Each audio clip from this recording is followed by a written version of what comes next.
I'm Barbara Britt. I'm a motivational speaker that comes to you with some action steps to get you motivated and then get you actually moving.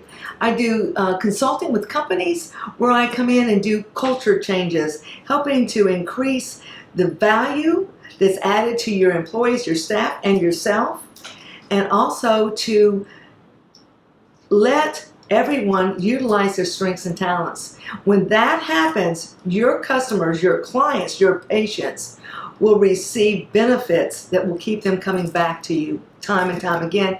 And then I do professional coaching. It's one of my passions. I love walking beside someone on their journey, being empathetic, helping them with action steps and accountability. So again, I'm Barbara Britt, and thank you today for joining me. This is our third session on empathy, and it is the core of empathy. You know, we talked about what empathy was. We talked about the last session on what it is for you, how to become that empathetic. And today we're going to talk about the core. I feel like when you can go and keep on adding and digging deeper, it's easier for you to immerse yourself and become that person that you actually want to become. We're never need to stop learning. We never need to do that. We're created to learn and develop and to build things. And so right now we're going to talk about the core of empathy and taking, again, intentionality and bringing it to its highest level so that you can get out there and make a difference with others. Because I'm telling you, when you have that ability to make a difference with other people, what you're going to get back is tenfold of what you actually give. And it makes the world a better place. And again, this can be started with one person. It can be started with you. So today, let's get started and let's talk about the core of empathy.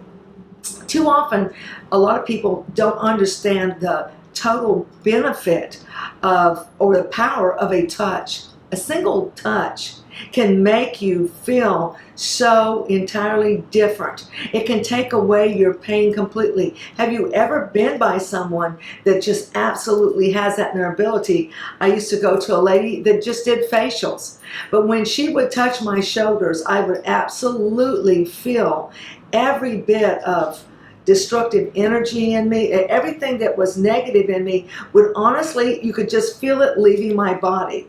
She was one of those type of people, and I know you probably have felt that before, but a single touch can make a difference. A smile, and that's something that I do with people. A smile can change someone else's life, and how much did it cost you? Absolutely nothing. You can get up and you can give it. And then a kind word. Just a kind word, letting someone else know that you see them as a human being. You just see them. The listening to someone. How many people are not listened to? Have you ever been around a small child and they want you to listen to them and you're so busy and you're so busy? And I worked with someone one time and she said her son, when he was little, grabbed her face and went like this and started talking because he wanted, even as a small child of 3 and 2, I know, they know you're not listening to them. And that's the power, that you're not seeing them. You want to take someone and bring them all the way down? Don't recognize them as a human being that has rights. That's the way to do it. So a listening ear, an honest compliment. You know, people have a lot of trouble with that, or they'll say, well, you compliment. I never compliment you on something that I don't immediately feel when I see you. That way I don't have to remember, I don't have to make anything up. But if you can't find something to compliment people about, you can't find something nice to say to somebody, you're not trying hard enough.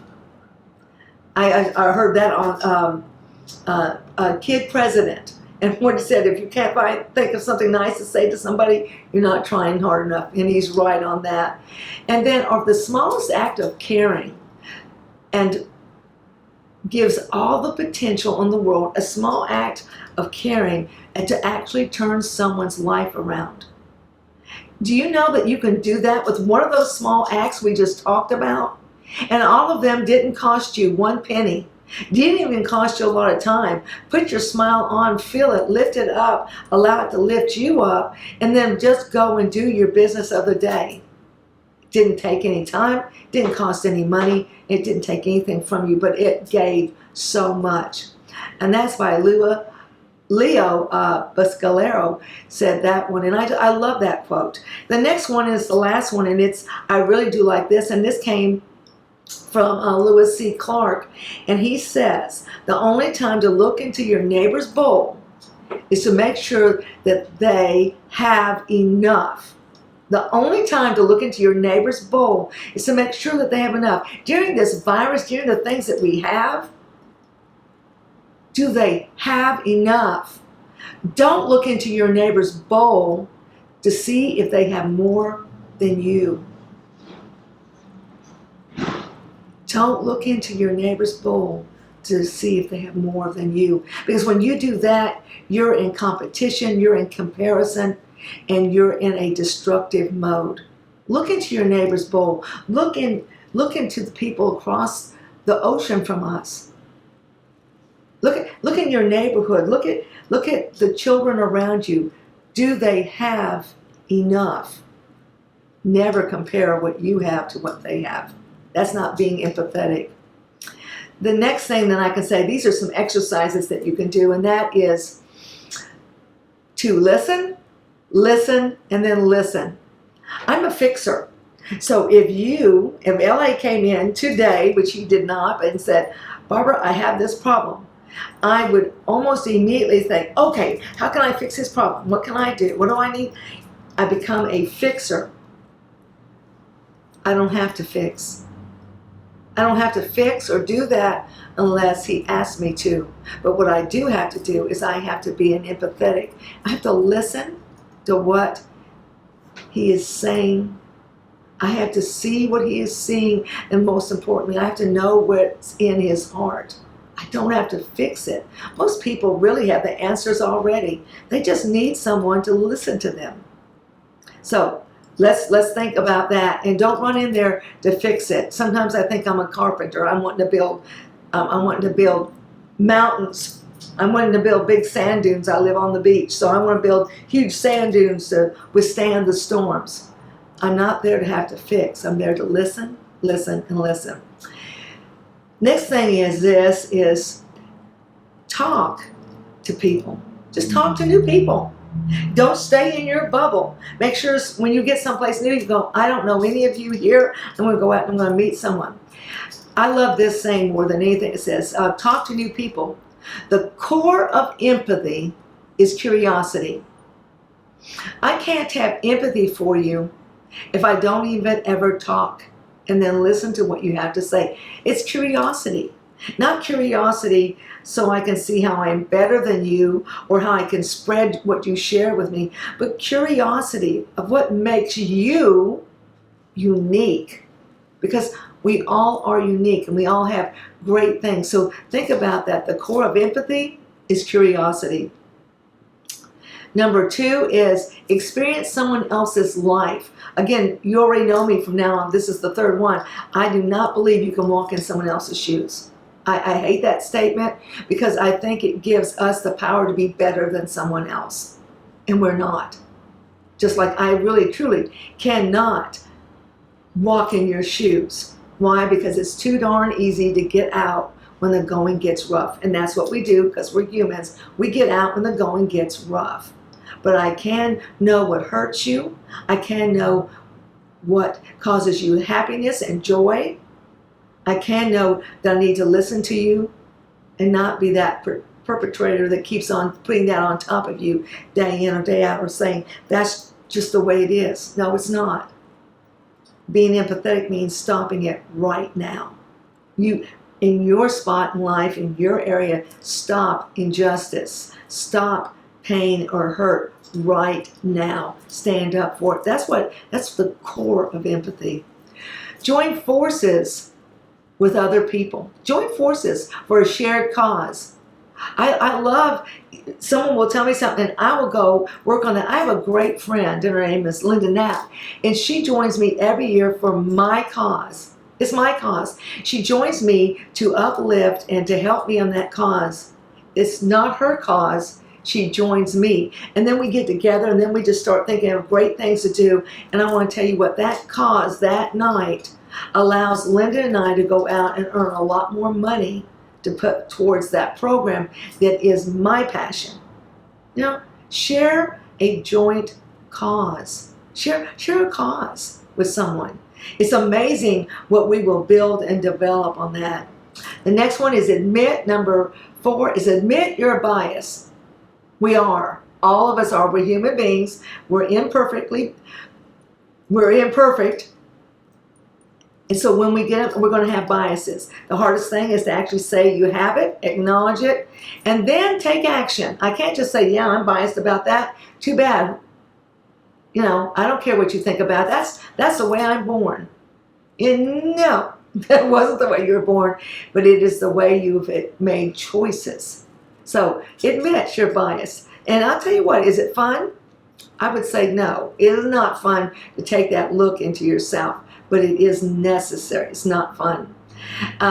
After I take on action, be honest with yourself. And a lot of times I have to kind of do this from the quiet, and then I have to go out and write it and say it because I have to turn it around. And then check your privileges. It's very easy for me to say, I don't know why people don't bother to do that when I have privileges that they don't have. Those privileges give me a step up where that person doesn't even see that. And I'll tell you how to find out for yourself on that. People don't know what they don't know. And when I go to help someone, I find out where they're at. And then I go up underneath and I try to find out what they need to know or the questions they need to ask so that they can see that that's out there for them if they want it. So again, we have to think about where they're at. And they don't even know to ask for that. They don't know to dream for that. That's being empathetic. It's helping create those pictures that they can say, that's where I want to be, or I want to be there but farther than that. And as an empathetic, I have to listen and rejoice with them on the direction they come. So the next is, again, check those privileges, because privileges make us not be empathetic. It can do that. The last one, this will help you get over the privileges, stand up for others. And I'm going to tell you right now, that is hard. That's uncomfortable, and you're going out of your comfort zone when you stand up for others and tell someone, I'm sorry, I can't listen to that. That's hurtful or detrimental to another person. I can't be part of that, but I can be part of this. Join me on helping someone else. And you can work from that premise. Empathy should drive us to act compassionately toward others, to take action. Again, that's not easy, right? Because when you stand up for someone else, you're taking on their thoughts, not yours. You're standing up for them. So you can't put it into your direction. But sometimes it's not going to make people real happy when you do that. But you have to think about number 6, amplifying others' voices. I have to amplify it. I have to allow their voice to be heard in clarity, not adding my own thoughts on there. A lot of times people want to jump in and take over your walk. I cannot do that, but I can make sure that you have a megaphone. I can make sure you have a microphone. I can make sure that people want to listen to you. I can give you the platform to go on. I can be there in case you stumble going up the steps of that platform, and just making sure that I give you that support. That's being empathetic, not stealing your thunder. That's being empathetic. And 7, this is the most important. It's not about you. If you're being empathetic, or you think you're living in empathy and it's all about you, that's all right. Go back to the first session and let's start over, because empathy is not about you. And Maya Angelou had something, and I just love this quote. It says, I think we all have empathy. We may not have the courage to use it. And I'm saying today, you have the courage to use it. Not only that, you have the responsibility and the obligation to use it. You are a human being, and you were here to build those relationships, and I can't build those relationships if I do not work in empathy. Thank you so much for joining me today. It has been a pleasure, and let me know what your thoughts are on this program. I'm always interested. I want to know how you're living as an empathetic. Thank you.